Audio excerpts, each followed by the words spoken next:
Alrighty, hey guys, welcome back to the video, and today we're going to be talking about 7 features and mechanics in Bannerlord that you may not know, but that you should know. Okay, let's get right into it.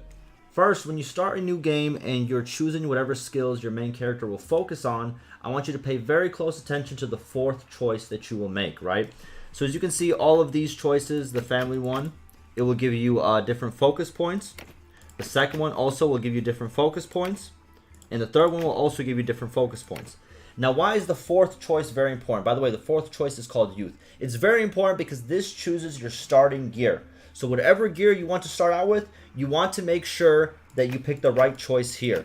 Because it doesn't matter what you pick on your first through third choice, and whatever choices you make after this one, doesn't matter. You will be stuck with this gear when you start the game, okay? So you have these 6 options, as you can see. You have quite a big selection. I personally like Road with the Scouts because it gives you a one-handed, pretty good one-handed, and it also gives you a bow and arrow, which is very good early game. That's usually what I pick, but if you want to try something else out, just remember, when you get to the youth selection, this is where you get to pick your weapons. Now also, every kingdom has little different variations when it comes to the weapons being used. But it will still be the same kind of style of weapons. Like Road with the Scouts will always have a bow. It might have a different sword. This one, I've seen that different kingdoms have like a mace sometimes, but it will be a one-handed weapon. So it will always be very similar, just a little, sometimes a little change up based on the weaponry that's available for the different kingdoms. Second, if you want extra gold right away when you start the game, right after leaving the training field, you see we started with 1,000 dinars. If you want a little bit more extra dinars and you aren't really planning on taking over any alleys, which are pretty much ways to kind of make passive income in the beginning of the game, if you plan on just right away getting troops, right away getting a little bit better gear, here's an easy way to just get a little bit more than 1,000 dinars right in the beginning of the game. So leave the training field, go straight to Poros. And if you're in sandbox mode, you're going to spawn somewhere else, but whatever the nearest town is should work perfectly. And whatever you chose in the youth section that we just went over, doesn't really matter what you chose, it's your preference, but you will get not only your battle outfit, which is whatever you chose in the youth section, you will also get a civilian outfit, which will be very similar to your battle outfits. And your civilian outfit can actually be sold. As you can see right over here, if we sell all these right away, we'll end up naked, but we're going to get an extra 500 dinars. While it might not be a lot, it's still a little bit extra gold if you aren't really planning on doing anything inside of towns, like getting into combat inside of towns. If you're planning on just going on the world map and going into regular battles, all you really need is your battle outfit. You can be naked in your civilian outfit. It does not really affect gameplay unless you want to actually get into conflict in the towns.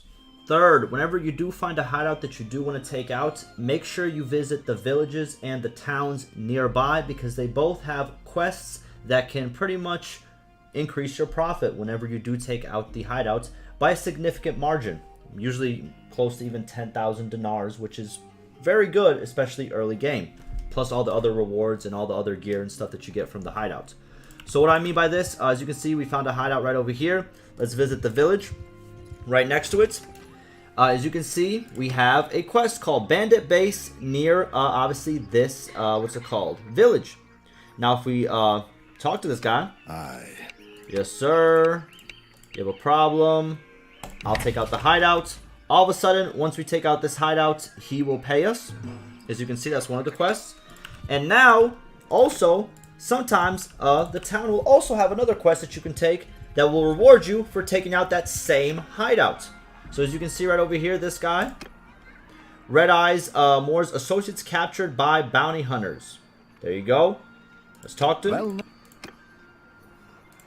There you go. Any other way I can do this job? Boom. And now as you can see, we have 2 quests. One called Bandit Base near the village. This is the name of the one that's going to spawn near the village, by the way. And the associates captured by bounty hunters only spawns in towns. So make sure you know the distinction. Don't look for bandit base in towns, and don't look for associates captured by bounty hunters in villages, okay? So we got these 2 right over here. Now I'm going to quickly take this out, and I'm going to show you guys my rewards when I'm done. Alrighty, and now we're on to the final battle. There we go. We're gonna quickly what's it called? You Duel with my boy over here. Let's get it. Okay, relax. There you go. There it is. A little bit slower, but I got the job done. And now, if we're done with this, we're gonna go through this right over here. There you go. Got all this gear for us. And as you can see, we got 3,000 from each. Very easy, very simple. There it is. Fourth, if you want to join as a mercenary for a kingdom or a sword for hire, pretty much what happens is whenever you do join as a mercenary, what you are, really all you are, is just a little mini army. You will, whatever you do to gain influence, they will take that influence from you and they will give you back dinars. You can get influence from battles, sieges, quests, and all of that in between.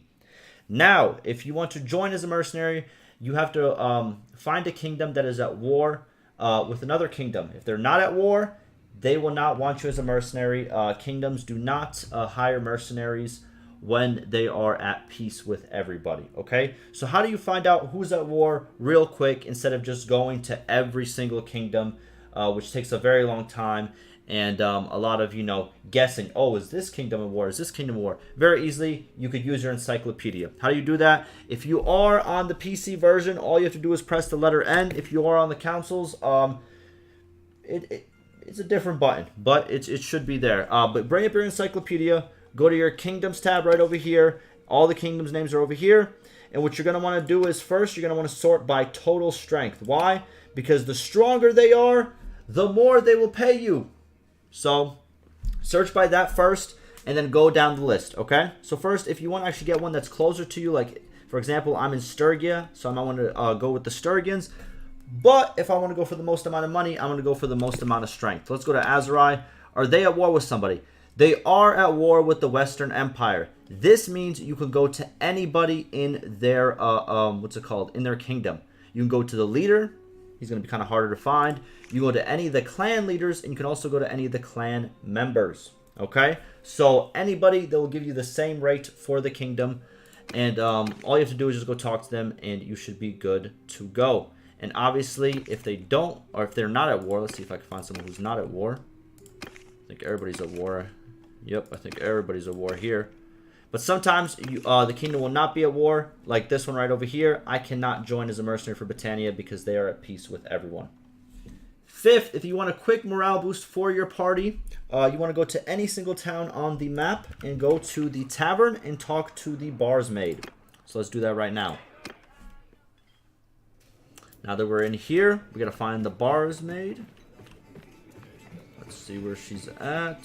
Boom, boom, boom. I could do this as well. There she is, the tavern's maid, bar's maid. Talk to her. You're going to say that you want to have that. There you go.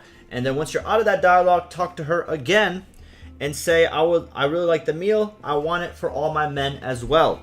There you go. It's only going to cost us 62 dinars. There it is. Boom. And now we have a quick morale boost. It's not a huge morale boost, but it is something. Alrighty. Sixth, while you're still in that same tavern, you can go to different townspeople and they will tell you some of their trade secrets. Where you can buy stuff for low from this town that you're in and then sell it to the town that they tell you for a profit. So let's go and talk to them. By the way, you'll only see about 2 or 3, sometimes even 4 people that tell you trade secrets inside the tavern. It won't be every single person. There it is, one over here. So I heard from my cousin that took some casks of beer over to Jacqueline and made a profit of 134. This is actually very, very good. Usually you'll see a lot smaller offers. You kind of want to go for the bigger offers. But as you can see, every single beer that I buy from this town and deliver to Jacqueline, I'm going to receive 134. Obviously, the price is going to go down the more that I sell. But this is a very good margin. So let's quickly do it. Okay, so we got to go to Jacqueline with some beer. All right.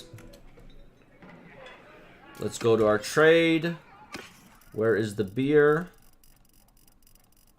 We got beer. We got 48 of those for 37. Let's see how much it is. It's 1912. Alrighty. Now let's go to Jacqueline real quick.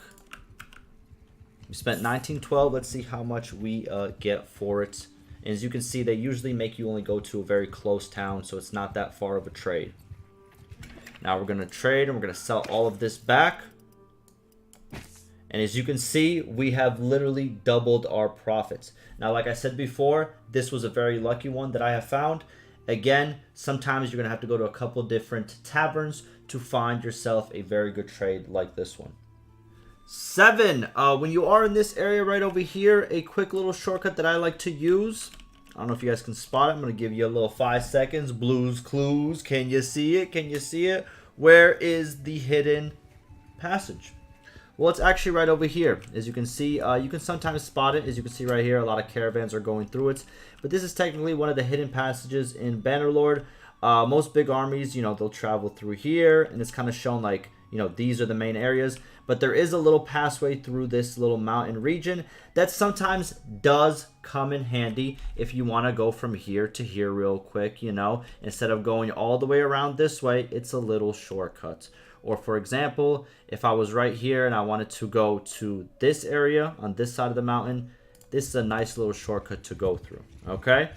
Sometimes you miss it, sometimes you don't, but just remember that it is right over here.